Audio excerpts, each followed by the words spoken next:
Hello, everybody. Thank you so much for joining us today. We're just going to give it a minute or two for people to file in.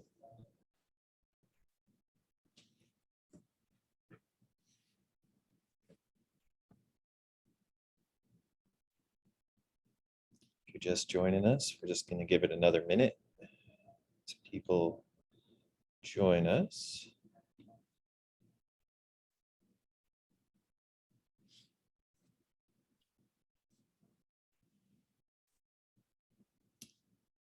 All right. I'll go ahead and get started. So good afternoon, good morning, depending on where you're at. And thanks so much for joining us today.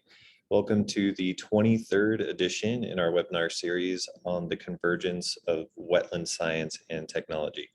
My name is Cameron Davis, and I'm the business development representative here at Ecobot. Today's topic is going to be about land use clarity via advanced mapping. We've got a fantastic panelist with us from Esri, who will be introduced in just a few minutes. Once we kick things off, we're very eager to have a two-way dialogue during the presentation. So down at the bottom of your Zoom window, you should see a Q&A button. Please use that to ask any questions that you may have during the presentation, and we'll answer them towards the end and field them directly. So without further ado, our host today is my colleague with nearly 2 decades experience as a wetland scientist and also the co-founder and chief scientist at Ecobot, Jeremy Schewe. So I'll hand it off to you, Jeremy, to get started. Great, thank you, Cameron, and welcome back, everyone, or for those of you who are here for your first time, welcome. We've really enjoyed these conversations in respect to the convergence of wetland science and technology. And as some of you have seen over the past couple of years, how that rolls into other aspects of the natural resources and the geospatial ecosystem. And so today we're going to be weaving together both of those worlds in a really good way. So Sarah, thanks for joining us today. Super excited to have you on. I guess I want to make a little bit of a correction in the invitation from Cameron. So good afternoon, good morning, good evening, and for some of you maybe calling in from the South Pacific and Asia, well, thanks for staying up late to listen to Sarah and I as we have to share with you in respect to Ecobot and our partnership with Esri and the integration with field maps and these phenomenal tools that we have access to that many of us when we started our careers only dreamed of having. So welcome to the 21st century, right? Here we go. Let's take a look at what we're getting into today. I always like to frame things up starting out with a quote. So I just returned from 2 weeks in the bogs, forests, and maritime areas in Ireland. Got to connect with Sarah right after returning, who's based in the UK. And one of the things I realized as I was spending so much time out there is that I talk a lot. And it's kind of my job to talk a lot, but to be able to take 2 weeks and just listen to water and just listen to wind and to listen to some of the Schewe, the traditional lore keepers in the west of Ireland, was one of the most nourishing, rejuvenating things that I've gotten to do since prior to the pandemic. So the Dalai Lama is offering us this opportunity to reflect on that ourselves today. And while Sarah is going to be repeating things that she knows, hopefully we're all going to walk away with something a little brighter, cleaner, and a better understanding of where some of the tools that are supporting our industry are going in the future. So it's my honor to welcome Sarah here today. And Sarah is the Senior Product Manager for Field Maps at Esri, and she's based in Glasgow. No, Edinburgh. Edinburgh, yeah. Edinburgh, that's okay, yes. They're close. Yeah, I mean, yeah, it's just a short train right away, you know, or yeah. catch a ride with someone. So absolutely. Yeah. So Sarah, yeah, thanks again for jumping in here today. Well, thank you for inviting me. You bet. Let's have some fun, huh? Yeah, absolutely. All right, so I just wanted to frame up on a super high level. Ecobot has been working with Esri for years now. Many of you who are using Ecobot are aware of some of that integrated functionality, and also with the launch of Field Maps last year, the power of utilizing those tools together. So we're going to get a little bit more into that today, but it goes deeper than that. Just to give you all a little updates, this past winter, early spring, Ecobot graduated from the Esri Startup Program. And so now we're silver partners in with Esri. Just today, we had an article published in Arc News. So we're pretty excited about that. I'm looking to still get my carbon copy that comes in the mail here about a week later. Ecobot will also be on the floor boothing at the Ecobot or at the Esri user conference here in July out in California. So if anyone's going to be out there, please visit us on the floor. And we're also in the Esri marketplace. You can bundle getting your Esri license and your Ecobot license together to help create that functionality. And also before Esri, we're going to be launching some new functionality. It's going to allow you to push your projects directly from Ecobot into AGOL. And so just again, allowing for that tighter integration of these worlds together. So let's pause here, take a look at why we're doing this. We're looking at this giant ecosystem that is becoming more refined in recent years, as I was speaking to earlier. This ecosystem of GPS receivers, GNSS receivers, the GIS software and the field applications, how they're all helping us tell a better story of place, whether it's from the regulatory side, from the conservation side, but the interweaving of all those together with these powerful tools augmented by the satellites, augmented by drone technology, and lots of other subtle tools that help fit into this ecosystem. But these are the major players. And so today our conversation really is in respect to the field applications, but of course the integration back and forth with GIS software, telling your story, making your reports, getting those ready for regulatory review. And I wanted to remind everyone that this actually Buzz Lightyear wanted to remind everyone that it goes beyond wetland science. This really is in respect to everything in terms of geospatial sciences. So thanks, Buzz. Some of our goals here today.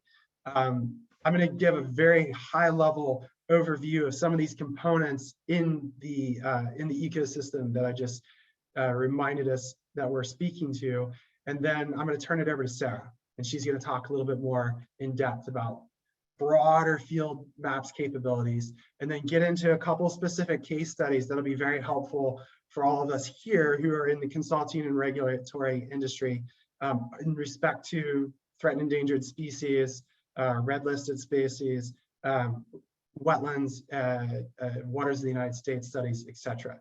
And then she's going to give us a little demo in terms of the backdrop, how to set this up, use it in the field. And then I'm going to give a very high level tie-in of Ecobot and ArcGIS at the end. And if I have enough time, we're also going to jump into a little bit of a demo of how some of those work in context to the Ecobot dashboard, feeding that information back and forth with ArcGIS and Ecobot. And then with what time we have remaining, we will address any questions that come. So I'm going to just pause here for a moment before I move on and just invite you all, if you take your cursor over your screen, you'll see a little bottom bar will pop up if it's not already present. There's two places where you can communicate with us. There's the chat channel and there's the Q&A. So if you click on that Q&A, that's where I would suggest any technical questions, geospatial questions, software questions, integration questions, like really the heart of what we're focused on. Please direct your questions there. I will curate those as Sarah's speaking. Obviously, I won't be able to do that while I'm speaking. But then there's also the chat box. Chat box is for general discussion. Feel free to drop things in there if there's something in there that Cameron feels would be more appropriate for the Q&A channel, then he might invite you to bring your question over there. So without further ado, let's just take a very brief look at tech in wetlands and what that looks like So some of the high level pieces that a lot of organizations are exploring more the utilization of drones, being able to gather a lot of high level specific data. I think also in this category, we could also speak into the satellite imagery that is now available from a lot of both public and private sectors that are giving very high resolution data. Drones, of course, are very helpful in terms of picking up additional information like LiDAR data, et cetera, as well. So drones are playing a very, very important role in the collection of data for wetlands and other natural areas. However, it does not replace the necessity for boots on the ground. GPS or GNSS receivers, of course, we're seeing major jumps in this over the last couple of years, even since we launched Ecobot, moving from these large GPS units to very small units that are Bluetooth enabled, that pair directly into our phones or our tablets, our iPads, which of course augments our experience in respect to the field maps and augments our experience and the ability for really high level accurate data in Ecobot, being able to map those. And of course the GIS software that's available out there that helps to then portray that story, pile up the layers, and be able to pitch that out. And so really, again, the focus of today is around collection and management of data. And so without further ado, looking in respect to field applications, let's take a dive into field maps. So Sarah, I'm going to turn it over to you. Brilliant. Thank you very much, Jeremy. So I'm hoping you guys will very shortly be able to see my screen and can hear me okay. Great. Okay, got the thumbs up. So I'm really excited to be here today. I'm really excited to be talking to you all about field maps and how it can be used for the important work that you do. Well, Jeremy quite rightly said, I am based in Edinburgh. So the examples that you're going to see today aren't the exact way you might do this. And we might be looking at slightly different threatened and endangered species too. But I just wanted to preface this with that the ArcGIS system is completely configurable, and you can design field workflows to match the exact requirements that you've got for your organization, to meet those regulations. So I don't want to distract too much with maybe it might not be exactly the same stuff as you guys do, but really look at what functionality there is. And I'm super excited to take questions on it a little later on. So with that, we're going to dig right in. I promise that our interactive demonstrations, it's not just presentation, because I know we're all ready to see the technology. So I wanted to start off with a bit more of a higher level view of field operations within the ArcGIS system. We at Esri work with organizations across the world and in all different industries. And if you like, what's bubbled to the surface even, are these 5 high-level capabilities that, organizations might use 1 or 2 of them, they might use all 5, they might use, for some work activity 1 or 2, and again, for others, they might just use 1. So if you like, even if this isn't resonating all of these, it's there and it's available to use. So we're going to go into them in a little bit detail in a moment, but really looking at coordination. How do we make sure that our teams know exactly what they're needing to do when they're out in the field? How do we organize this work? Navigation, how do we get there? How do we actually get to people where they need to be? Looking at awareness. Now, we're going to call this a few things in this demonstration. We're going to call it situational awareness. We're going to call it location awareness. This really is being able to understand where you are in the world and be given the data you need to help facilitate the job that you're doing.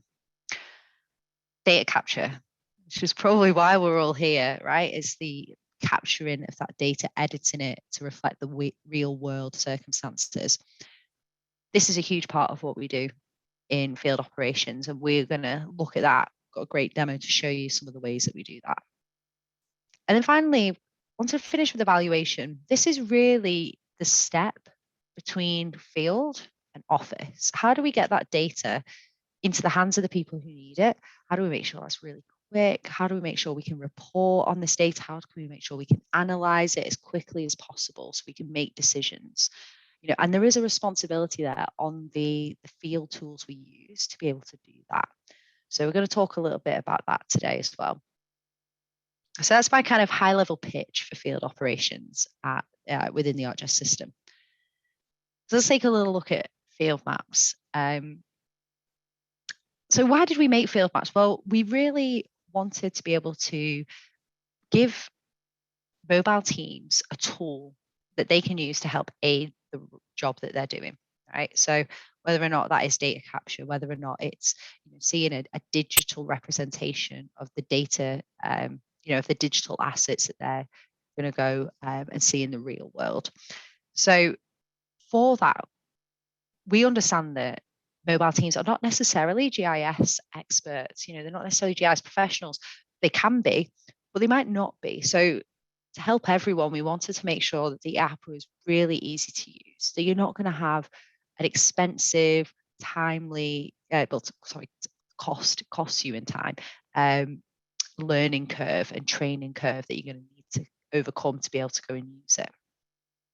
Wanted to make sure that capturing, editing data is streamlined. It's not just that you can do it, but it's really streamlined.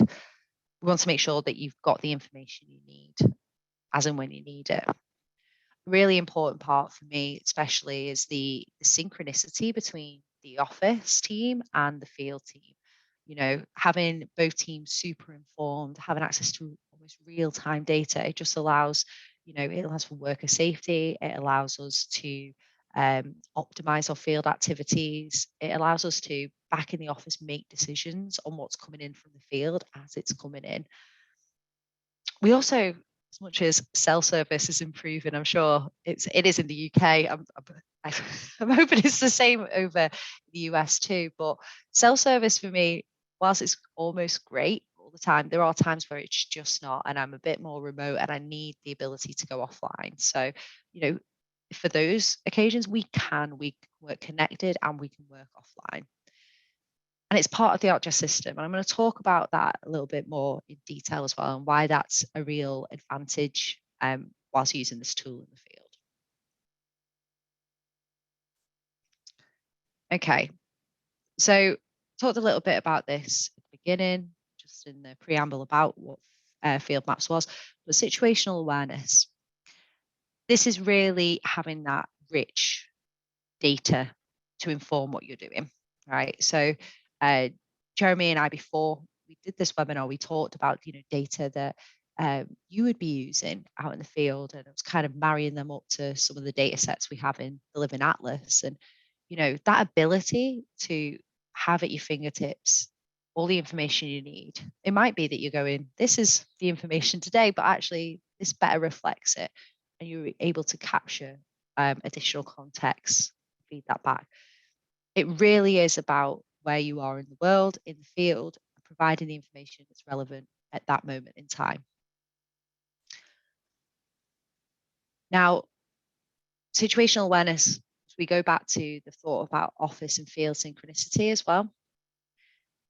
There's knowing where you are. So being able to share your location back with your team back in the office. So this really is, it's a decision by you as a user to share your location. We've seen this come up time and time again around lone worker safety. We've seen it come up around compliance, to be able to say that this work was done, and also to see the coverage of the activities, the field activities that should happen. So, a really important capability which goes alongside that situational awareness. Next, we've got data capture and editing. So just a couple of things I wanted to highlight on this is that we really tried to make the tools intuitive. I'm going to show you a few little things that are my favorite ways to capture data in field maps. A couple of other things. Talk about high accuracy capture. If you've got GNSS devices or external GPS devices, you can use them. You can bring that into your field work through field maps. Again, working online or offline. And I'm not sure this is quite as relevant, but it also works indoors and outdoors too. So let's talk about the ArcGIS system. Now, You share your data into the ArcGIS system, and it creates what's called a web map. This web map is available everywhere. It's one view of the data. We're going to see this in both the demonstrations today. I wanted to highlight it is that everybody's working from that central view of the world. That's really important when we're trying to coordinate activities, when we're trying to make decisions. But it is also important that it takes away the processing time. It takes away different systems being able to, export, import, and stuff like that. It makes it streamlined. So there is also that cost associated with it. It's removed. Configurable to your needs. So we talked about this a little bit. You're going to see the demonstrations. You might think that's not quite how we do it, but it is configurable. The other thing that I want to highlight is scalable as well. So as you, possibly might wind down activities, in the colder months, or ramp up new staff in the spring, depending on where you are in the world, it is going to scale to your users as well. We're not going to touch on these too much today. These aren't part of the demonstrations, but I wanted to highlight them because it is something that you can take advantage of. There are ways of coordinating your workforce. We've got ArcGIS Workforce is one of the apps which goes alongside Field Maps, and it provides that worker with a to-do list. They can see what it is that they're setting out to do. The other thing that I wanted to highlight was integration. There's lots of points of integration with Field Maps. You can integrate third-party tools. So we're talking today, and we're on with Ecobot. This is a point of integration. You can integrate GPS, GNSS devices, laser range finders, but you can also integrate them into your existing business systems too. So we've got different mechanisms to automate what to do with field data once it's in. So I wanted to highlight those. That was a really quick run through of some of those high level capabilities. I'm going to jump into some demonstrations now. I'm going to apologize in advance. With the fact that this is with field software, you often have to go out into the field to capture this data, which is what I did this morning. And so because of that, it is going to be a video. I'm going to be talking over it. Hopefully this will help demonstrate capabilities. So I'm going to start here. This is a dashboard. You can see that I've got conservation easements, how many I've got in view at the moment, whether or not I need to follow up, or whether or not the inspection itself has been completed. So in this scenario, I am going to go and check this easement out. I'm going to go and have a chat with the property manager. I'm going to make sure everything is as we expect. If it isn't, then I'll flag it for a follow-up. If not, I'll just say that it's been completed. So I'm going to start in this dashboard. I'm going to use this exact same map in Field Maps. So I'm in Field Maps now. I'm going to open my conservation easement monitoring map. Slightly different base map there, so I can see the actual imagery. And a quick tour. First thing to notice, if you haven't used Field Maps before, it's very, there aren't many tools, right? You're only going to be presented with the tools you need as and when you need them. So I'm flicking through a few here. I've got the search bar open. I've got this menu, and that's going to present me with some more options. So what we've tried to do there is really create an intuitive experience, only showing you things you need as and when you need them. So you see a few of the things that we have there available. So you can mark up the map, sketch on it, share that map directly from Field Maps. You can change the base map if you need to. So from here, what I'm going to do is I'm going to pull up the details about this easement. I can see who the current owner is, who the property manager is I need to speak to, where it is, when it was acquired, a bit about the description. And I've got a few options at the bottom here, directions, compass, and favorite. But I'm here on site, so I don't need any of those. So what I'm going to do is I'm going to do my inspection. When I'm happy, I'm going to say, okay, I'm ready to say that I've completed my inspection. I'm just going to look through the details here. Again, this is all the information we've just seen in the pop-up. And I'm going to mark this inspection as complete. There's nothing here that, that I need to be concerned about. What you'll notice is that the inspection date matches the time right up at the top here. And what you'll see is I've also got, does this easement require an additional follow-up? I don't think it does, but I just wanted to show you what happens. Another field appears if I said yes. And that's because we're, again, able to create that intuitive experience, only show people things they need as and when they need them. Okay, so I'm happy with this. So I'm going to quick look through just to make sure everything's okay. I'm going to hit submit. Now, once it's submitted, I don't know if you just saw that. I was hoping I'd got there a little bit quicker, but the completed inspections on this dashboard was previously 0. It's now at 1. That is a live view of that happening. So if I was sat back in the office, I'd be able to see that easement come through. Just on one record, it might not seem super impressive, but imagine that you've got this team of users out in the field. We're going to see some of the other data that we could be collecting, why we might need that flagged. It's a little bit more important in the next demonstration. So hopefully this was, the first, if it is your first time seeing field maps, you can see how simple it is to use and get started with it. And also see that back office and mobile team synchronicity, because we're all working from that one data source. So let's go on to our next demonstration.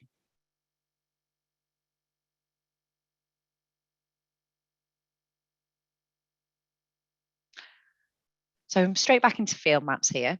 And I'm going to, before I press play, I'm going to point out a few things because this goes a little quick. So first of all, I just want to show or highlight these areas which are, they've got like the orange and then the brown here. As I mentioned, we had a chat about layers which are useful for the task at hand, getting that situational awareness.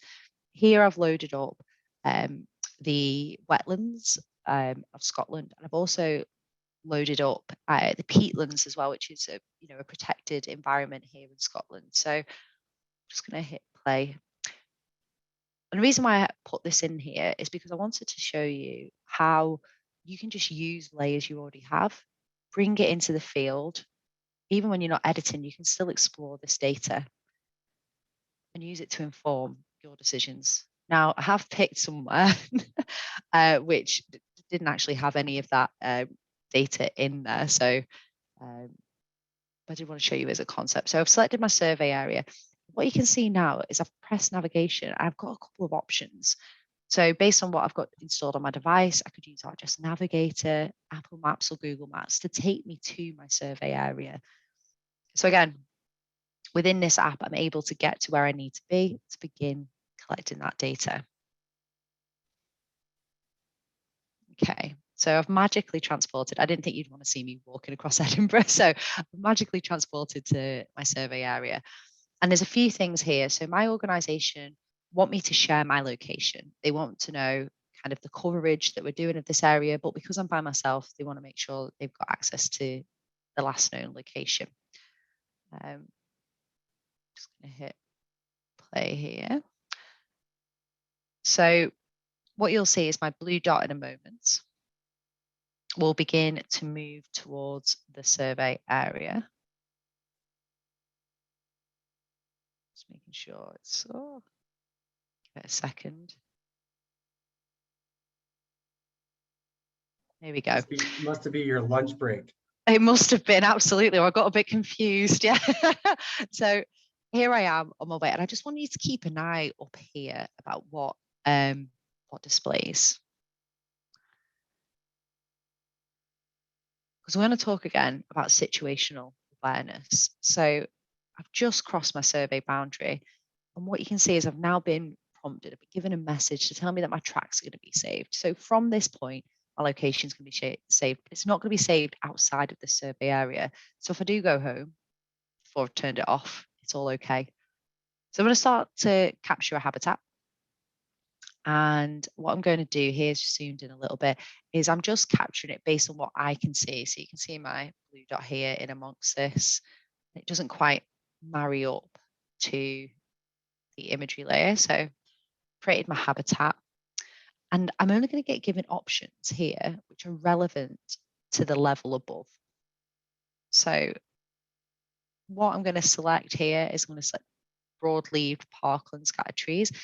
I'm going to take a picture to demonstrate this.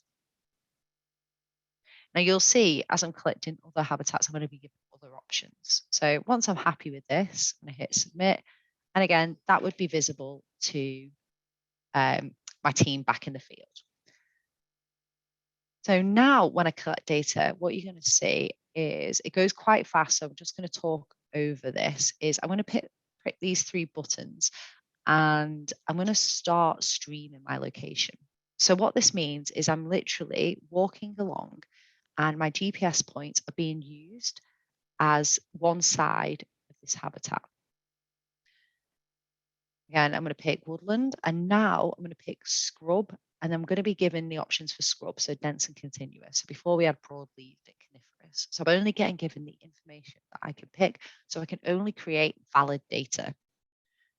So this is really important, I'm sure, for those folks who are back in the office. You don't want to clean up all of my data once it's back. Again, I'm going to stream my location as I'm capturing this water body. This is really important. It's a circular water body, but it's not to be seen on the imagery. So I'm just going to walk around to capture this perimeter. Now, the cool thing is I'm just walking around and it's just taking that information. I'm not putting anything on the map. But what I can do is I can start to select. So I've just selected that pond was the type of water body. And I'm just going to do a little investigation. Does it need another inspection? Possibly. I think there might be some evidence of great crested newts. Because it's a pond, it's already a yes. There's no other water bodies, so that hasn't been recorded. But this was automatically populated for me because I said a pond. Great. So I'm happy with this. Now, I'm finally going to go and capture some woodland. That's one of the things I was tasked to do. So I'm on my way just over here. However, on my way, I spot a endangered species. So this time it's a rare butterfly, but I'm not entirely sure from the distance where I am. And there's folks around, I wouldn't be able to go in see it closer. I'm just going to take an image so I can do some research back in the office. So you can see this. I've got this butterfly just here, one just here. So I'm going to take an image so I can take that back and fill that in. So I'm going to go back towards my woodland, and you'll see I've got this weird triangle just here. Now I'm going to cross this and it's going to give me a message. So just keep your eyes up here. So this is that badgers have been sighted in this area. This isn't a feature. This is telling me about information about this area. And actually, I need to just go and check. Can I see any evidence of sets in here? So you can see I'm kind of walking around, just having a look. There's nothing that I can see immediately for this. So I'm just going to capture the habitat. I'm not going to make any changes, but I'm not going to record that I found anything either. One of the things that I'm going to do is I'm going to capture this. It might be a bit jumpy there, but I'm capturing it outside of the survey area because I want it to be treated as one habitat. So again, I'm going to pick broad-leaved. I'm going to take an image. There we go. I'm happy with this.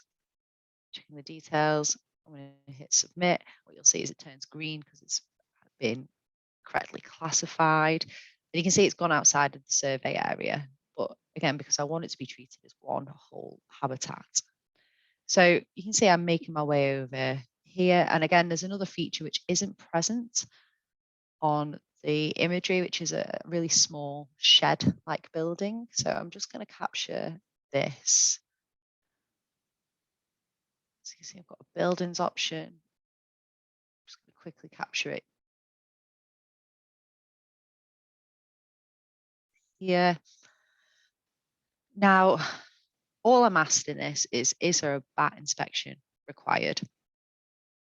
I'm going to say yes. It looks like there possibly is. I can't do any more. We need to come back in different conditions. So I'm just flagging this so we can get a team.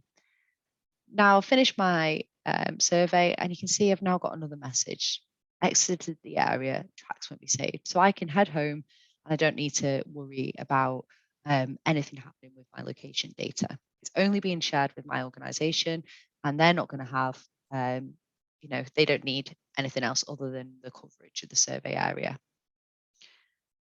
I'm going to show you a few things now. We're going to jump into the web browser. So just give me a moment. So hopefully you'll be able to see this. Does that come through okay? Hopefully it has. Awesome. Okay, so I talked to you about location sharing. I just wanted to show you what that looks like.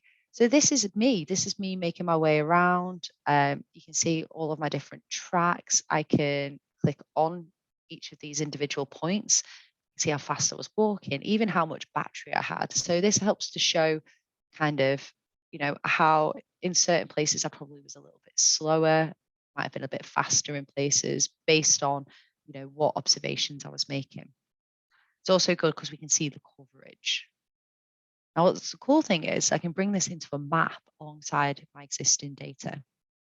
So here you can see my tracks, you can see the water body and the habitat features that I captured. You can also see how many buildings require a bat inspection. Where are the, how many sites are there with potential for great crested newts, and how many potential badger sets? Remember, whilst we had that notification that there was a badger set, we didn't actually find evidence of that. So, you know, we didn't make a record of it. We didn't make an observation. And again, I can see all of this data in context. This exact same map is being used by Field Maps. And on top of that, I can see the exact same map in ArcGIS Pro. This is the same data that I'm able to see.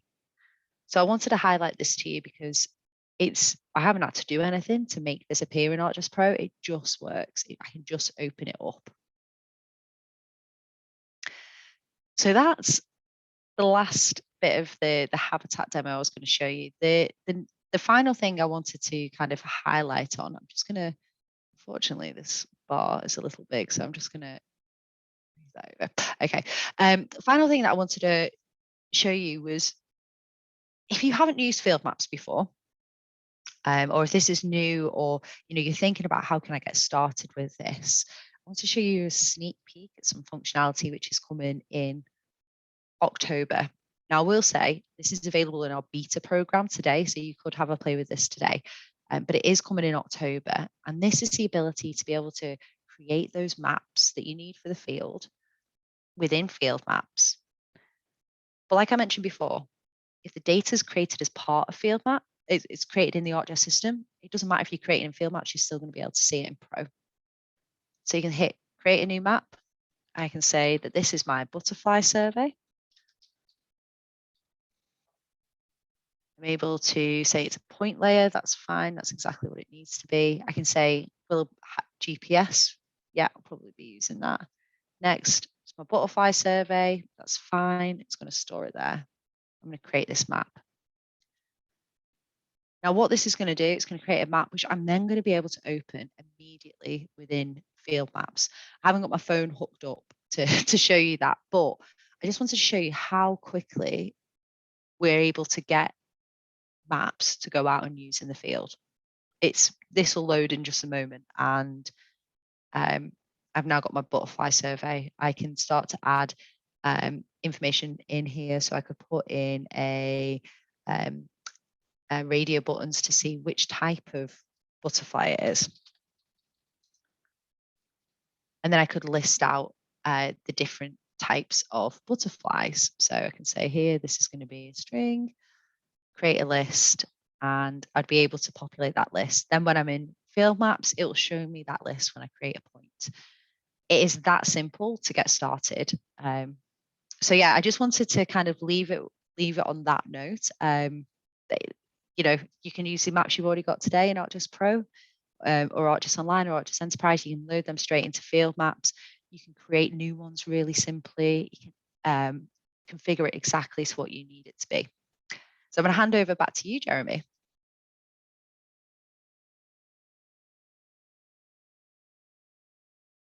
Oh, you're still on mute. There we go. Well, yeah, sometimes preferable. Let's see here.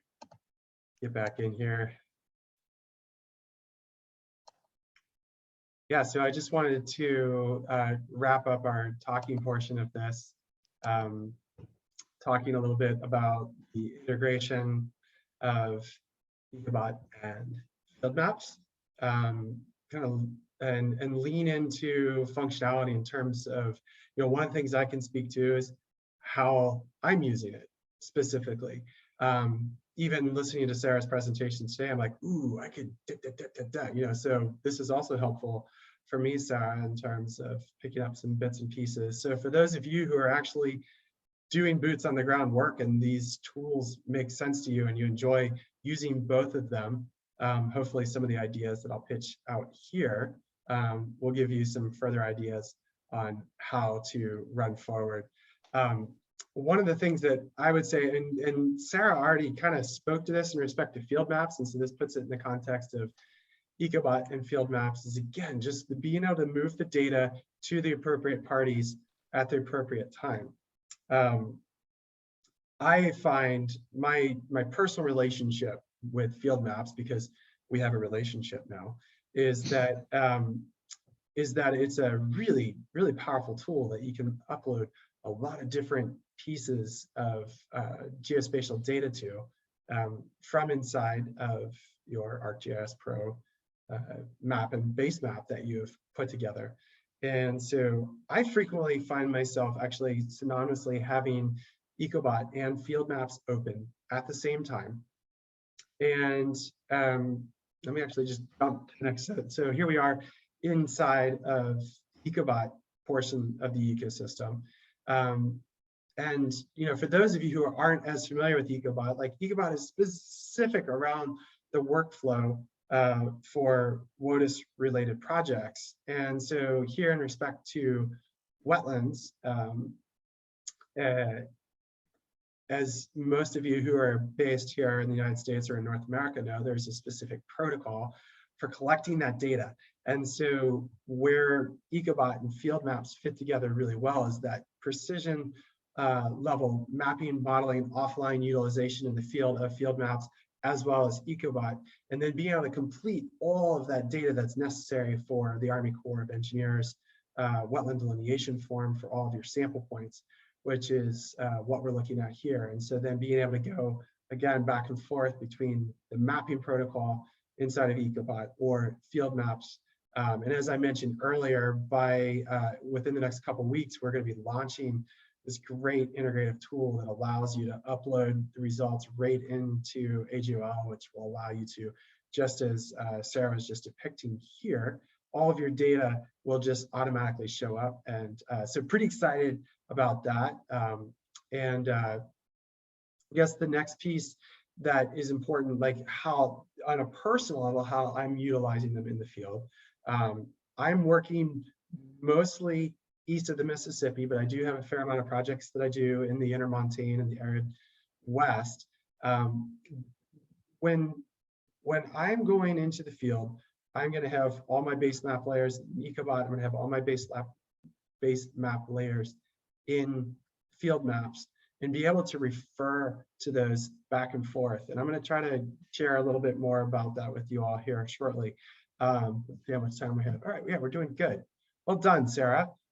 So I've had a few questions coming in about GNSS receivers. So I am going to go ahead and answer one of those questions now because it makes sense. So a lot of the smaller GNSS receivers that are Bluetooth enabled, depending on the level of accuracy that you've bought in terms of either the hardware, or if you're on a subscription model with something like Trimble's new Catalyst units, which are basically just a puck. What we're looking at here is you can buy a level where you are getting, centimeter level accuracy. The R1 unit, which Caitlin's holding here on the far right, in open areas, typically that's definitely getting sub-meter accurate, and it's typically within like the 1.5 to 2.5 foot range. I'm also using the EOS Arrow when I'm out in the field. In open areas, I'm finding that being accurate into like the 10 to 15 centimeters or around a foot, sometimes better. Under heavier canopy coverage, that of course goes up, but there are units made by Trimble, EOS, and many of the other distributors that are getting high accuracy in heavier canopy as well. So just to kind of go ahead and answer that first question in the Q&A. Let's see how we're doing here. We've got 15 minutes. Yeah, so I'm going to do a quick shift out on the screen share here and just jump into the Ecobot dashboard. So this is in respect to, we've pulled our data in from the field, or we're still pulling data in. So maybe I'm in the field and Sarah's back at the office managing the GIS side of things. And maybe she, as the GIS manager for the project, might have a better idea of what we're looking at remotely. So I'm going to just open one of these projects here, sign in. Okay, so taking a look inside of the project at the project itself, what are the sample points that we're looking at, zooming in and out to look at accuracy of that. What are the difference? You know, here we have the difference between upland and wetland points. Being able to look and see, are there any crucial areas that have been missed that maybe as the GIS manager, she can then take some time to pull up information on and get stuff back to us out in the field. Being able to zoom really quickly into a project, being able to look at some of that necessary geospatial data in terms of all the layers of what someone is looking for some of that top level information for each of those particular sample points. So all that information can be pulled up. I don't want to hover in here too long, but I do want to point out a few other really interesting things that have been built within the dashboard here. So I'm going to kind of zoom out more to like a county or multi-county level.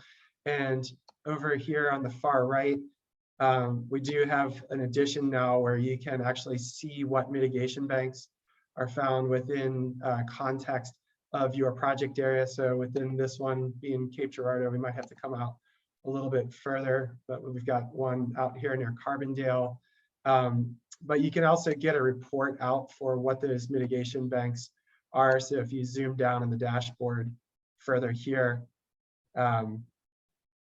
it'll give you a list of 64 the mitigation banks within. So this is paired into the Corps' RIBIS lookup. A couple of other cool things that have been created recently on the dashboard. So I've just downloaded a complete species list from all the observations throughout. So just to kind of pull that open for a second, this is, of course, could be really helpful in respect to doing any management of data, writing up a plants list, putting together a plant palette for other for a mitigation project in the area, etc. And then all of your specific data information, whether it was found within an actual sample point or wetland sample point.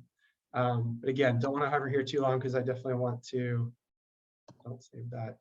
And again, we've got the map here showing the mitigation banks for the particular project, and then all of your output files, the Army Corps of Engineers reports, GeoJSON for building in to house software, as well as the normal CSV files and all the shape files.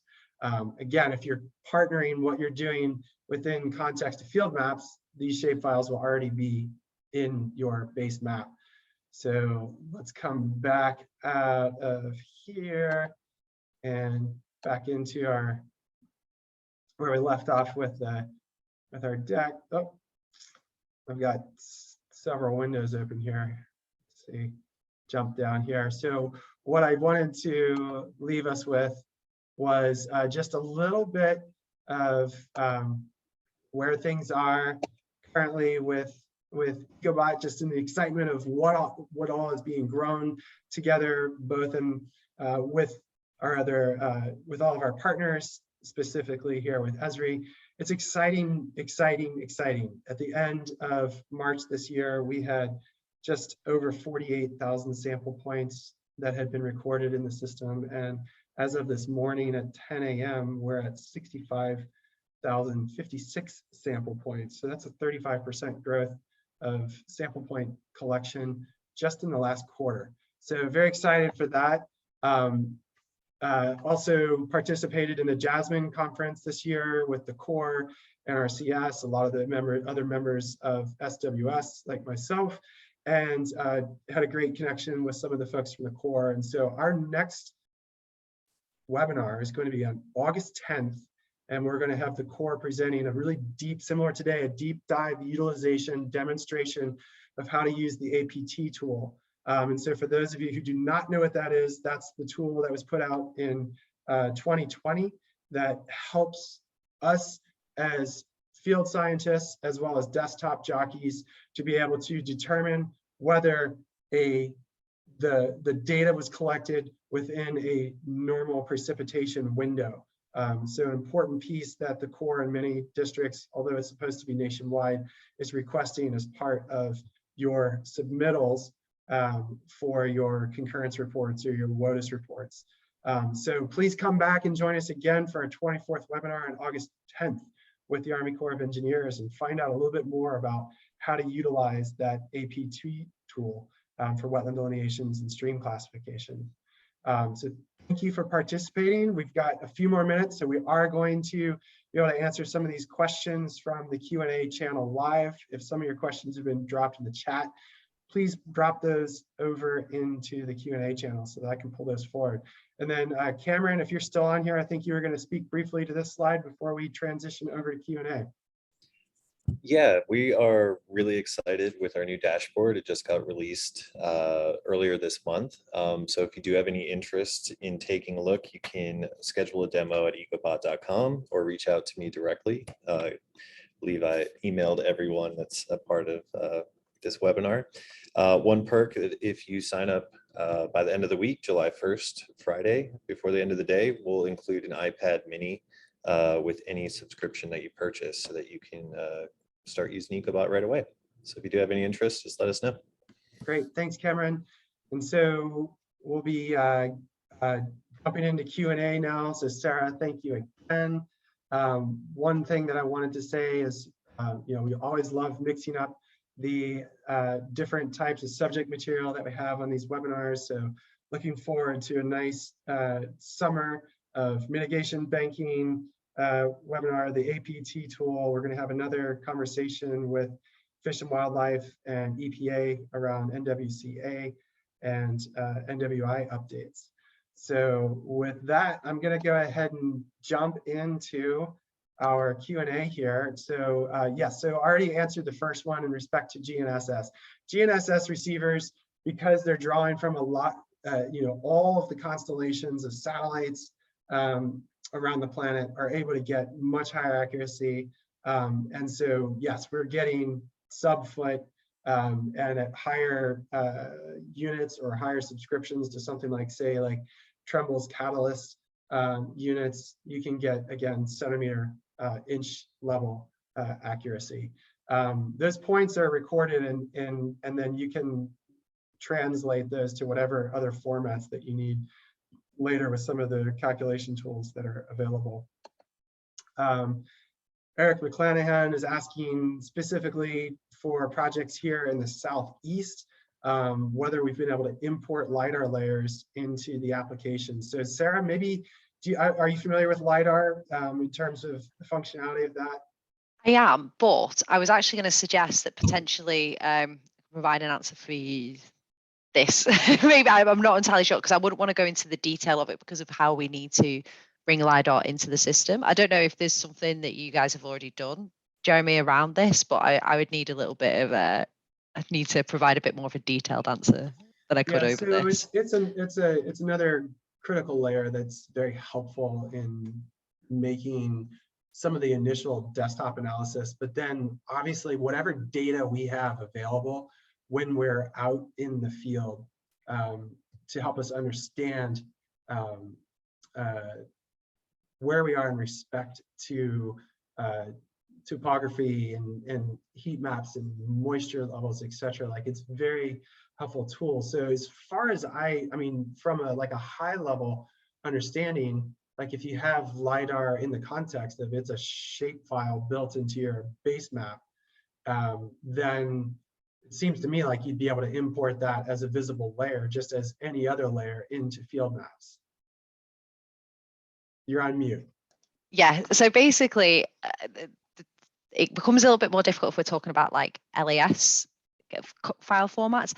If you can get that data into feature service, or like you mentioned, as a base map layer, as an image service, absolutely you can bring that into field maps. But you would need to do the conversion of that data. You wouldn't be able to just use native LAS files within field maps. Okay, great. Thank you, Sarah. And so there's another question here in respect to GNSS, GPS. And what we're looking at here is just like increasing productivity. So one thing I might invite is we've had a couple of great recent webinars that have hyper specifically focused on GPS and GNSS receivers. So a lot of this information can be found more in depth there, but just on a very high level, like your unit that you purchase will allow specific levels of accuracy. So if you're in the Tremble arena, I would suggest looking at the Tremble R12, where you're going to get that centimeter inches level accuracy, and you're going to still see that within the context of the underneath the heavier canopy. However, those units are not, they cost quite a bit. So one of the other things that you can look at also, if you're in the Tremble space, is the new Catalyst units. And you can, and that's basically, you buy a unit, I don't know, it's a few $100, $250, $350, something like that. Maybe it's, you know, in that range. And then you're basically paying for accuracy.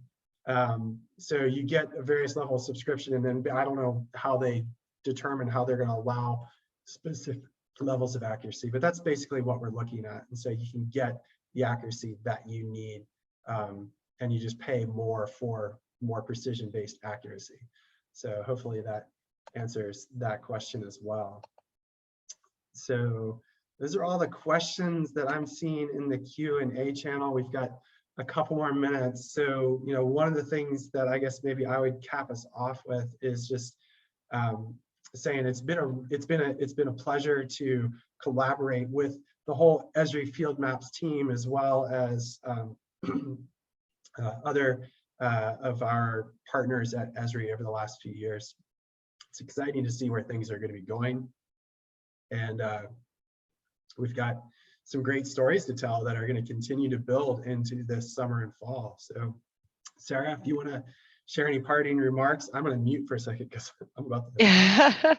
I just think the work that, you know, that you guys do at Ecobot, and what, you know, people on this call do is so important, and I'm glad that field maps can help support that work. And I would just say, if there's features in the applications that you need, we just get in touch with us. We've got Esri communities, which is something that I'm on every single day, but you can also come speak to us at the conference if you're attending Esri UC, or, you know, just get in touch with your Esri contact as well. So I would love to hear if there's anything that we can do to help support you more. Great. All right. Well, thank you, Sarah, and thank you everyone for participating today. And Sarah, it's about tea time for you, so you better skip. It is. Yeah, absolutely. Thank you very much for inviting me. It's been great. All right. Take care, everyone. And thanks for joining us. Hope to see you next time.